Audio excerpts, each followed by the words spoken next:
Assalamualaikum warahmatullahi wabarakatuh. Selamat pagi anak-anak ibu yang soleh-soleha. Bagaimana kabarnya hari ini? Semoga kita semua diberikan sehat walafiat dalam lindungan Allah SWT. Baik anak-anak ibu yang soleh-soleha, hari ini alhamdulillah ya, kita sudah bertemu kembali di pembelajaran IPA.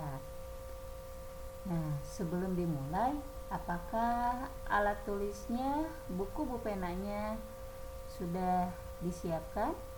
Nah, anak-anak ibu yang soleh-soleha, sebelum dimulai, mari kita membaca al-basmalah.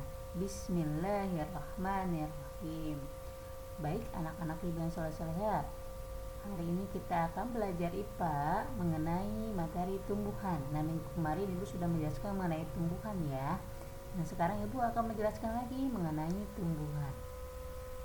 Sebelumnya, di sini ibu akan menjelaskan dulu tujuan pembelajaran hari ini adalah siswa dapat memahami mengenai bagian-bagian tumbuhan.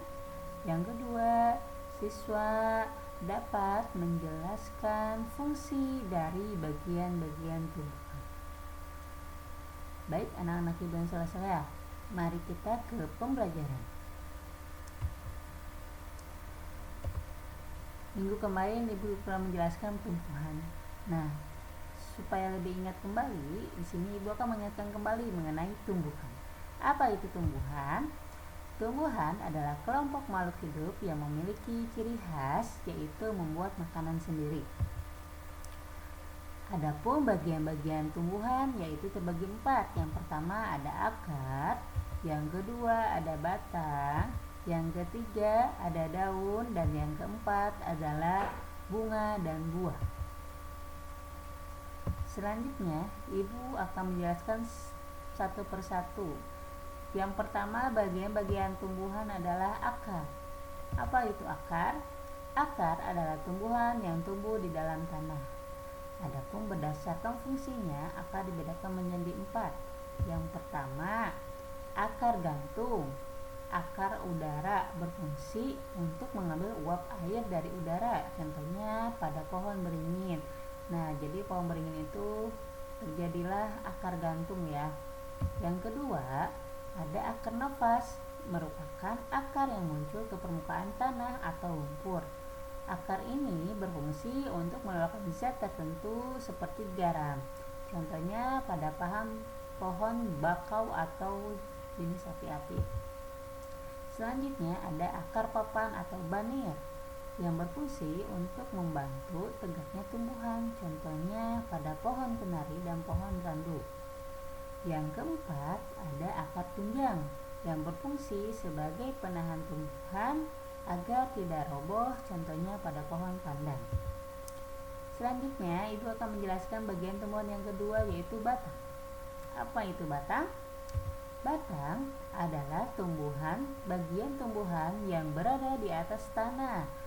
Batang ini berfungsi sebagai pengangkut air dan garam mineral dari akar ke daun.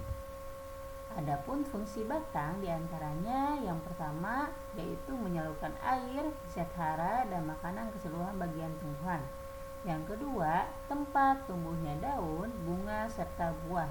Yang ketiga, tempat menyimpan cadangan makanan pada beberapa jenis tanaman, misalnya tanaman tebu. Selanjutnya, menjelaskan bagian tumbuhan yang ketiga, yaitu daun. Daun berfungsi sebagai tempat fotosintesis. Apa itu fotosintesis? Fotosintesis adalah proses pembuatan makanan pada tumbuhan dengan bantuan energi cahaya matahari. Selanjutnya ada pun bagian-bagian daun. Yang pertama ada tangkai daun, yang kedua ada tulang daun, dan yang ketiga ada lembaran daun. Nah, di sini ibu akan menjelaskan tulang daun. Tulang daun ini dibedakan menjadi 4. Ada daun yang berbentuk menyirip, daun menjari, dan daun melengkung, dan daun sejajar. Tulang daun menyirip contohnya daun jambu dan mangga. Sedangkan daun yang menjari adalah daun pepaya dan singkong. Yang ketiga, tulang daun melengkung contohnya daun sirih. Yang keempat, tulang daun sejajar contohnya daun padi dan daun jagung. Adapun berdasarkan jumlah helainya dan dibedakan menjadi dua. Yang pertama, daun tunggal contohnya daun jeruk, daun mangga, dan daun singkong. Yang kedua, daun majemuk contohnya daun kelapa, daun putri malu, dan daun petalsina. Selanjutnya, yang keempat ada bunga. Apa itu bunga? Bunga merupakan alat reproduksi atau perkembangan biakan bagi sebagian besar tumbuhan. Berdasarkan kelengkapannya, bunga dibedakan menjadi bunga lengkap dan bunga tidak lengkap. Apa itu bunga lengkap? Bunga lengkap adalah bunga yang memiliki semua bagian-bagian bunga, yaitu benang, sari, putik, mahkota, dan kelopak. Sedangkan bunga tidak lengkap adalah bunga yang tidak memiliki salah satu bagian bunga. Berdasarkan alat reproduksinya, bunga dibedakan menjadi 3. Yang pertama, bunga sempurna. Bunga sempurna adalah bunga yang memiliki alat reproduksi jantan dan betina dalam satu bunga. Sedangkan yang kedua ada bunga jantan, adalah bunga yang hanya memiliki alat reproduksi jantan saja. Yang ketiga, bunga betina adalah bunga yang hanya memiliki alat reproduksi betina saja. Jadi alat reproduksi bunga itu dibedakan menjadi 3, ada bunga sempurna, bunga jantan, dan bunga betina. Coba perhatikan di sini ada bagian bunga.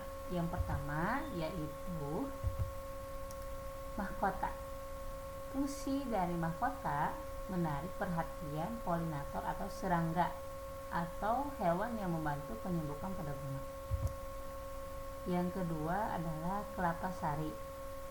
Yang ketiga, benang sari atau alat reproduksi jantan. Yang keempat, putik atau alat reproduksi betina. Yang kelima, ada tangkai putik.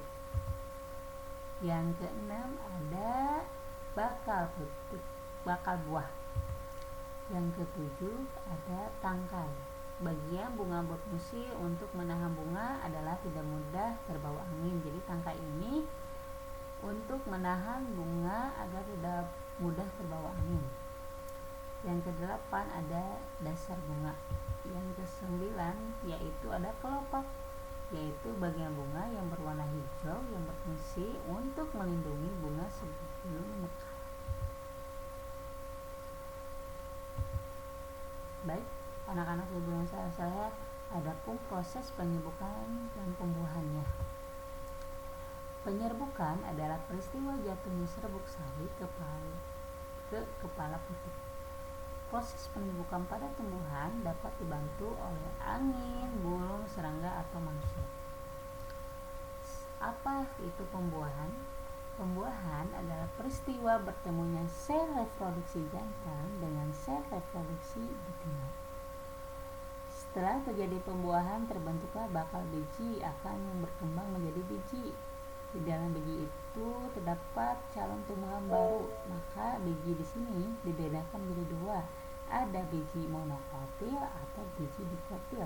Sedangkan biji monokotil adalah biji berkeping 1 dan sedangkan biji dikotil adalah biji berkeping 2. Coba perhatikan di sini ada gambar yang disebut tumbuhan yang dikotil, biji dikotil, dan monokotil. Selanjutnya ibu akan menjelaskan arti buah. Buah biasanya membungkus dan melindungi biji. Fungsi utama buah yaitu sebagai pemencar biji tumbuhan. Berdasarkan pembentukannya, buah dibedakan menjadi dua. Ada buah sejati, adalah buah yang berasal dari bakal buah. Contohnya mangga, jeruk, dan rambutan. Sedangkan yang kedua ada buah semu, adalah buah yang berasal dari bakal buah. Contohnya apel, nanas, dan jambu. Nah, coba perhatikan di sini ada gambar contoh dari buah sejati dan contoh buah semu. Adapun bagian-bagian buah terdiri dari tiga, ada daging buah, biji, dan kulit buah.